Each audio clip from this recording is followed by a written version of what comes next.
প্রিয় শিক্ষার্থী বন্ধুরা, আজকে আমরা একটা আলোচনা করব। কিছু প্রশ্ন নিয়ে এসেছি, যে প্রশ্নগুলোর সমাধান আমরা করব। দেখো, এখানে কিছু প্রশ্ন রয়েছে, সেই প্রশ্ন কিভাবে করতে হবে সেটা আমি একটু দেখিয়ে দিচ্ছি। দেখো, একটি স্টিলের একটি বস্তুর ভর 15,600 কেজি এবং তার আয়তন 2 মিটার কিউব। স্টিলের ঘনত্ব কত? এটা খুবই সহজ। আমাদের ঘনত্ব বা ডেনসিটি যেটা বের করতে হয়, সেটা আমাদের কীভাবে বের করতে হয় সেটাকে জানতে হয়। তাহলে এই ডেনসিটি বা ঘনত্ব আমাদের কীভাবে নিতে হয় সেটা একটু বের করে দেখেছি। তাহলে ডেনসিটি বা ঘনত্ব, এটাকে আমরা ডেনসিটি ইংরেজিতে বলি, আর বাংলায় বলি ঘনত্ব। ঘ ন ঘনত্ব। ডেনসিটি ইকুয়াল টু হয় মাস বাই ভলিউম, অর্থাৎ ভর ভাজিত আয়তন। এটা আমাদের সূত্র। এই সূত্রটা কিন্তু জানতে হবে, ঠিক আছে? তাহলে ডেনসিটি ইকুয়াল টু ভর ভাজিত আয়তন, ঠিক আছে? তো ভর কত কত আছে? 15,600। তাহলে 15,600 এটা যে কেজি, আর আয়তন যেটা রয়েছে সেটা যে 2 মিটার কিউব। কত রয়েছে? 2 metre cube. 2 metre cube. SI পদ্ধতি রয়েছে, তাহলে আমাদের এসআই পদ্ধতি খুবই সহজ। তাহলে 2 থেকে 15,600কে যদি ভাগ করি, তাহলে 2 7 14, 2 8 16, 0 0 7,800 KG per metre cube. KG per metre cube, এটাই আমাদের উত্তর হবে, ঠিক আছে? তাহলে খুবই সহজ। আমাদের ডেনসিটি বা ঘনত্ব বের করতে হলে ভর ভাজিত আয়তন যদি করে দিই, তাহলে আমরা এখানে পেয়ে যাব, ঠিক আছে? তাহলে এতে স্টিলের ঘনত্ব কত? 7,800 কেজি পার মিটার কিউব। সুতরাং অতএব স্টিলের ঘনত্ব আমাদের বের করতে দেওয়া হয়েছে। তাহলে স্টিলের ঘনত্ব হবে, স্টিলের ঘনত্ব হবে 7,800 কেজি পার মিটার কিউব। এটা আমাদের উত্তর হবে। খুবই সহজ প্রশ্ন এবং খুবই সহজভাবে করতে পারলাম। দেখো, ডেনসিটি ইকুয়াল টু ভর ভাজিত আয়তন করলাম, তাহলে কিন্তু আমাদের উত্তর বেরিয়ে গেল। আরেকটা প্রশ্ন রয়েছে, সেটা হচ্ছে যে রূপার আপেক্ষিক ঘনত্ব 10.8 হলে রূপার ঘনত্ব এসআই এককে নির্ণয় করতে বলা হয়েছে, ঠিক আছে? তাহলে এখানে কিন্তু আমাদের সূত্র কিন্তু জানতে হবে, ঠিক আছে? তো প্রথমে জানতে হবে যে পদার্থের আপেক্ষিক ঘনত্ব কত হয়। আমরা এখানে লিখছি পদার্থের আপেক্ষিক ঘনত্ব হয়, পদার্থের আপেক্ষিক ঘনত্ব, পদার্থের আপেক্ষিক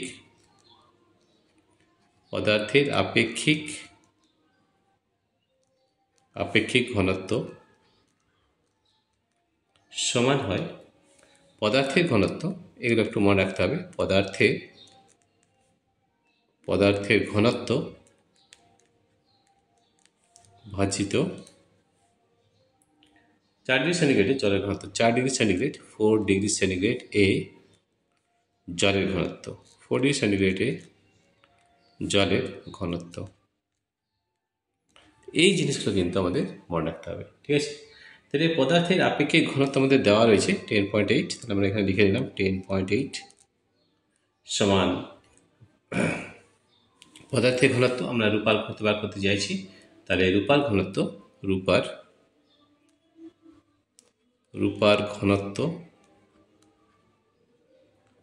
ভাজিত 4 ডিগ্রি সেন্টিগ্রেডে জলের ঘনত্ব। 4 ডিগ্রি সেন্টিগ্রেডে জলের ঘনত্ব, 4 ডিগ্রি সেন্টিগ্রেডে জলের ঘনত্ব, 4 ডিগ্রি সেন্টিগ্রেডে জলের ঘনত্ব, ঠিক আছে? তাহলে এই জিনিসটা আমাদের জানতে হবে। তাহলে 4 ডিগ্রি সেন্টিগ্রেড জলের ঘনত্ব কত হয়? আমাদের 1000 কেজি পার মিটার কিউব হয়, ঠিক আছে? তাহলে আমাদের রূপার ঘনত্ব বের করা খুবই সহজ। তাহলে আমাদের রূপার ঘনত্ব, তাহলে আমরা লিখে নিই রূপার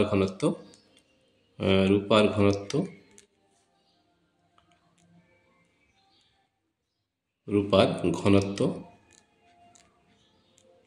ভাজিত, এই যে আমাদের 4 ডিগ্রি সেন্টিগ্রেডের জলের ঘনত্ব হয় 1000 কেজি পার মিটার কিউব। তাহলে 1000 করে দিলাম, ঠিক আছে? 1000 কেজি পার মিটার কিউব। অতএব রূপার ঘনত্ব হবে, খুবই সহজ প্রশ্ন। রূপার ঘনত্ব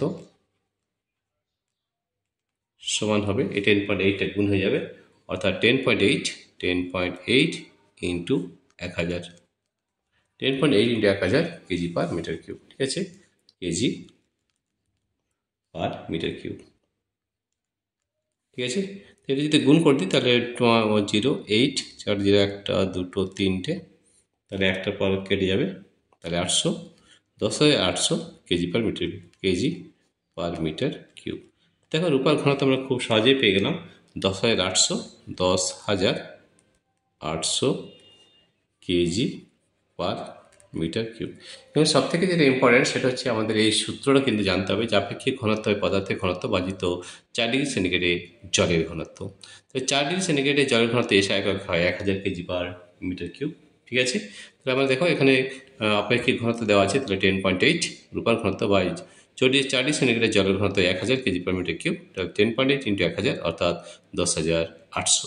তাহলে আমাদের রূপার ঘনত্ব হবে 10,800 কেজি পার মিটার কিউব। এটাই আমাদের উত্তর হবে। প্রিয় শিক্ষার্থী বন্ধুরা, তোমাদের যদি এই ভিডিওটি ভালো লেগে থাকে তাহলে প্লিজ সাবস্ক্রাইব, লাইক ও শেয়ার করবে। এছাড়াও আমাদের অ্যাপ রয়েছে, আমাদের অ্যাপের নাম হচ্ছে পাই এডুকেশন। এই অ্যাপটি ডাউনলোড করতে হলে তোমাদের দুটো পদ্ধতি রয়েছে। প্রথম পদ্ধতি হচ্ছে আমাদের এই ভিডিও ডেসক্রিপশনে অ্যাপ লিঙ্ক দেওয়া রয়েছে, সেই লিঙ্কে ট্যাপ করলে এই অ্যাপটি ডাউনলোড হয়ে যাবে। এছাড়াও আমাদের আরেকটা পদ্ধতি হচ্ছে, যেটা হচ্ছে আমাদের গুগল প্লে স্টোরে যাবে এবং সেখানে যদি পাই এডুকেশন লেখো তাহলে আমাদের এই অ্যাপটি ডাউনলোড হয়ে যাবে। সেখান থেকেও তোমরা আমাদের অ্যাপটি ডাউনলোড করতে পারো। আমাদের অ্যাপের মধ্যে সব প্রশ্নের উত্তর দেওয়া রয়েছে এবং সব ধরনের প্র্যাকটিক্যাল ক্লাস কিন্তু করে দেওয়া রয়েছে। প্রিয় শিক্ষার্থী বন্ধুরা, তোমাদের যদি এই ভিডিওটি ভালো লেগে থাকে তাহলে অবশ্যই সাবস্ক্রাইব, লাইক ও শেয়ার করবে। Thank you everybody for watching this video.